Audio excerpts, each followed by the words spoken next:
Monsoon 2026 Sindh में monsoon 2026 कीअं रहंदो। बरसात मामूल खां ज़्यादा हूंदा या मामूल खां घटि या मामूल मुताबिक़ बरसात वसंदा ऐं 2026 में गर्मी कीअं रहंदो। इंशाअल्लाह सॼे सिंध जे तमामु इज़लाउनि जी हिकु रिपोर्ट ॾींदासीं। वीडियो शुरू थियण खां पहिरीं नंढो गुज़ारिश आहे त असांजे पेज खे न आयो त पेज खे हिकु भेरो थोरी फॉलो करियो, वीडियो खे लाइक, वीडियो खे सिंध जे ज़मीनदार आबादगार हारी दोस्तनि ताईं ज़रूरु शेयर कयो। सभ खां पहिरियों अगरि ॻाल्हि कजे त मानसून 2026 यानी मानसून 2026 मामूल खां कुझु असांखे ज़्यादा बरसातनि जा इम्कानात ॾिसजनि पिया ऐं हिकु असांजो अंदाज़ो, हिकु मुशाहिदो आहे जेका काफ़ी फैक्टर, काफ़ी मांडल यानी असां जेको आहे सो ॾिसी करे अपडेट ॾेई रहिया आहियूं ऐं जंहिंजी अगरि तफ़सीलन ॻाल्हि कजे त मामूल खां कुझु ज़्यादा चांसिस बरसातनि जा इम्कानात मौजूदु आहिनि सिंध में। प्री मानसून बरसातूं सिंध में यानी 15 जून खां पोइ यानी पंहिंजो आगाज़ करे सघनि था। बाक़ाइदा तौर 15 जून खां पोइ थरपारकर ॾखण सिंध या कुझु विचोली उत्तर ओभर सिंध वारनि इलाइक़नि में प्री मानसून बरसातनि जा चाही सघनि था 15 जून खां पोइ। वधीक अगरि ॾिसिजे त यानी मानसून बाक़ाइदा तौर पंहिंजी आगाज़ यानी जुलाई जे शुरूआती हफ़्ते कंदो। जुलाई जे शुरूआती हफ़्ते खां ताक़तवर सिस्टम यानी सिंध में दाख़िल थी वेंदा, सिंध जे ज़्यादातर इलाइक़नि में बरसात वसंदा ऐं वधीक अगरि ॾिसिजे त जुलाई जे शुरूआती हफ़्ते खां यानी जुलाई जे महीने 2 खां 3 ताक़तवर यानी सिस्टम अचण जा इम्कानात मौजूदु आहिनि। यानी सिंध में अगरि वधीक ॾिसिजे त अगस्त जे महीने में, छो त अगस्त जो महीनो बरसातनि जी मर्कज़ हूंदो आहे, अगस्त जे महीने में बि 3 खां 4 ताक़तवर सिस्टम बरसातनि जा ईंदा ऐं सिंध में ज़्यादातर बरसातूं अगस्त में वसंदा ऐं सेप्टेम्बर में बि सिस्टम ईंदा, पर सेप्टेम्बर में बरसातनि में कमी अची वेंदी अगस्त जी बनिस्बत, यानी सेप्टेम्बर में कुझु घटि बरसातूं वसंदा। अलबत्ता सिस्टम ईंदा रहंदा पर कुझु कमज़ोर हूंदा।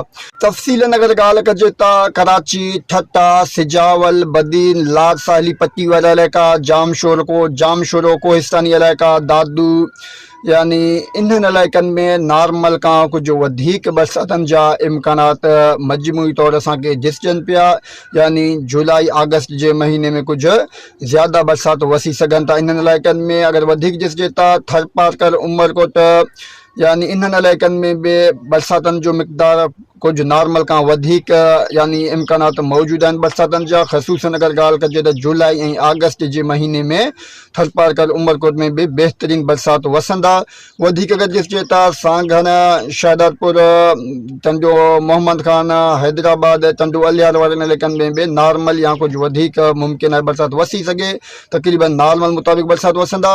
ऐं वधीक अगरि ॻाल्हि कजे त सखर, लारकानो डिवीज़न, कंदकोट, कशमोर, खैरपुर, शिकारपुर, जैकमाबाद यानी शहदादकोट, लारकानो, कंबर इन्हनि इलाइक़नि में बरसातुनि जी अगरि मिक़दार ॾिसिजे त यानी जुलाई जे लास्ट खां बरसातनि में इज़ाफ़ो अची वेंदो उत्तर ओलह सिंध वारनि इलाइक़नि में। यानी जुलाई जे आख़िरी ॾहाके या आख़िरी हफ़्तो खां अगस्त जे महीने में उत्तर सिंध वारनि इलाइक़नि में कुझु बरसात यानी सुठा ऐं बहितरीन वसी सघनि था। बाक़ी वधीक अगरि ॾिसिजे त हिन साल का बोझ या शदीद बरसातनि जा फ़िलहाल त का इम्कानात नज़र न पिया अचनि।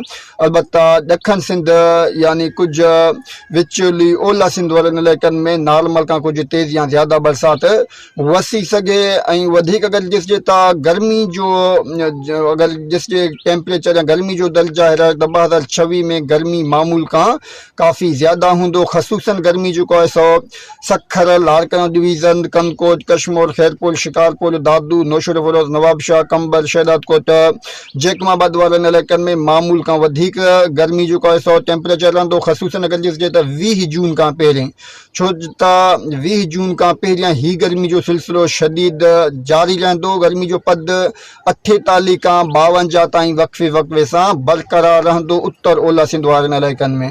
ऐं 20 जून खां पोइ मामूली तौर गर्मी में कमताई अची वेंदी ऐं जुलाई जी शुरूआती हफ़्ते खां मानसून हवाऊं, मानसून बरसातूं जेके सिंध में दाख़िल थींदा पोइ कुझु गर्मी में काफ़ी हद तक कमी अची वेंदी।